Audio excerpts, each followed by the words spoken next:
O semeador saiu a semear. Marcos 4, versículos de 1 a 20.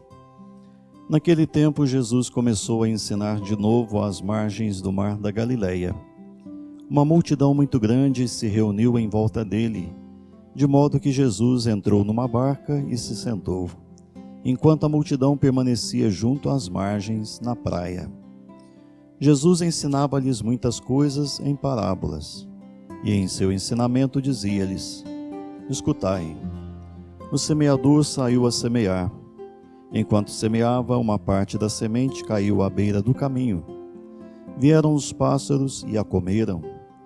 Outra parte caiu em terreno pedregoso, onde não havia muita terra.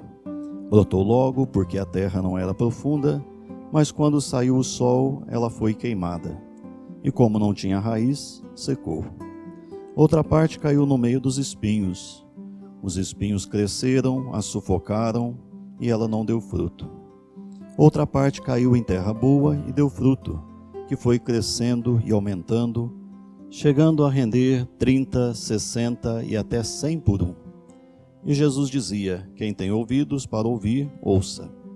Quando ficou sozinho, os que estavam com ele, junto com os 12, perguntaram sobre as parábolas. Jesus lhes disse: A vós foi dado o mistério do reino de Deus.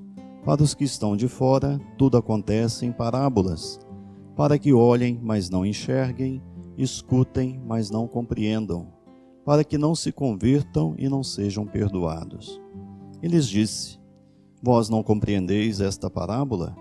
Então como compreendereis todas as outras parábolas? O semeador semeia a palavra. Os que estão à beira do caminho são aqueles nos quais a palavra foi semeada. Logo que a escutam, chega Satanás e tira a palavra que neles foi semeada. Do mesmo modo, os que receberam a semente em terreno pedregoso são aqueles que ouvem a palavra e logo a recebem com alegria, mas não têm raiz em si mesmos, são inconstantes. Quando chega uma tribulação ou perseguição por causa da palavra, logo desistem. Outros recebem a semente entre os espinhos. São aqueles que ouvem a palavra, mas quando surgem as preocupações do mundo, a ilusão da riqueza e todos os outros desejos, sufocam a palavra e ela não produz fruto. Por fim, aqueles que recebem a semente em terreno bom são os que ouvem a palavra, a recebem e dão fruto. Um dá 30, outro 60 e outro 100 por um. Palavra da salvação. Por que Jesus falou às pessoas por meio de parábolas? Como os rabinos de sua época, meus irmãos e irmãs, Jesus usou figuras simples chamadas de parábolas para ajudar as pessoas a entender quem é Deus e como é seu reino ou reinado. Jesus usou imagens e personagens tirados da vida cotidiana para criar uma peça ou drama em miniatura para ilustrar sua mensagem. Essa foi a maneira mais comum de ensino de Jesus.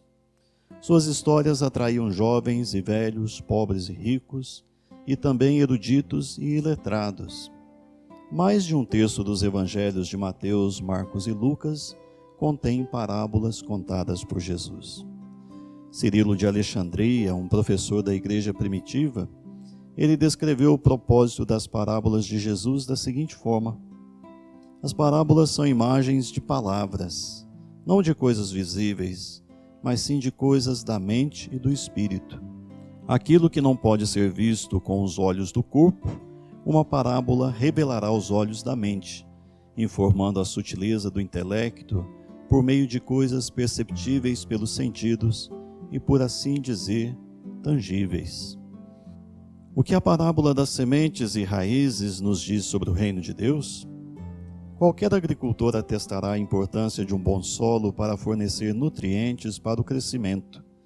E como uma planta consegue o alimento e a água de que necessita, exceto pelas raízes. As Escrituras frequentemente usam a imagem de plantas frutíferas ou árvores para transmitir o princípio de vida espiritual e de morte. Bem-aventurado o homem que confia no Senhor, cuja confiança é o Senhor. Ele é como uma árvore plantada junto à água, que lança suas raízes pelo riacho e não teme quando vem o calor, pois suas folhas ficam verdes, e não se preocupa no ano de seca, pois não cessa de dar frutos. Isso nós podemos ler em Jeremias, capítulo 17, versículos de 7 a 8, e também no Salmo 1, versículo 3. A parábola do semeador de Jesus é dirigida aos ouvintes de sua palavra. Existem diferentes maneiras de aceitar a palavra de Deus e elas produzem diferentes tipos de frutos, de acordo com a forma como ela é acolhida.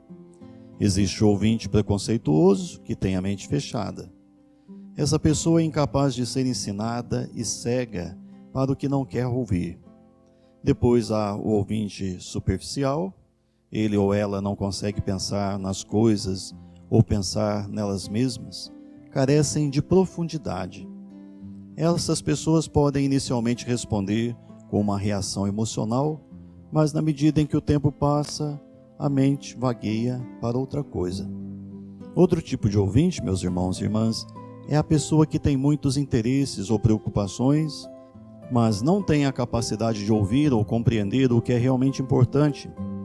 Essa pessoa está muito ocupada para rezar ou muito preocupada para estudar e meditar na palavra de Deus. Depois há aquele cuja mente está aberta. Essa pessoa está sempre disposta a ouvir e aprender.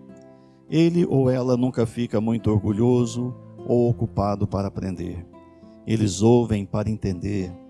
Deus dá graça àqueles que têm fome de sua palavra, para que possam entender sua vontade e ter forças para viver de acordo com ela.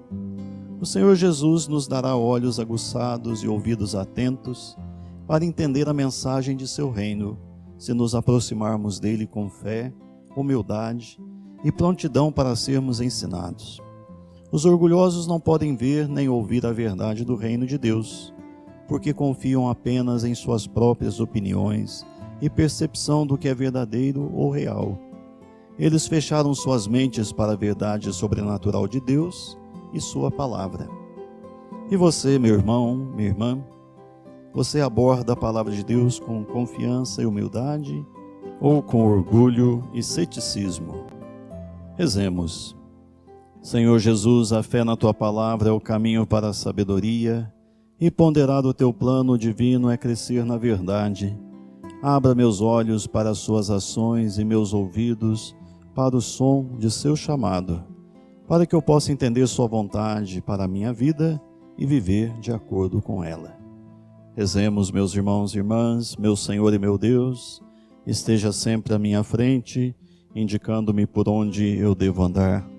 Esteja sempre ao meu lado, amparando-me nas dificuldades, e atrás de mim com todos os anjos do Senhor, protegendo-me de todo mal, hoje e sempre. Desça sobre você, sobre a sua casa, sobre a sua família, sobre o seu trabalho e seu dia. A bênção do Deus Pai e Filho e Espírito Santo. Amém.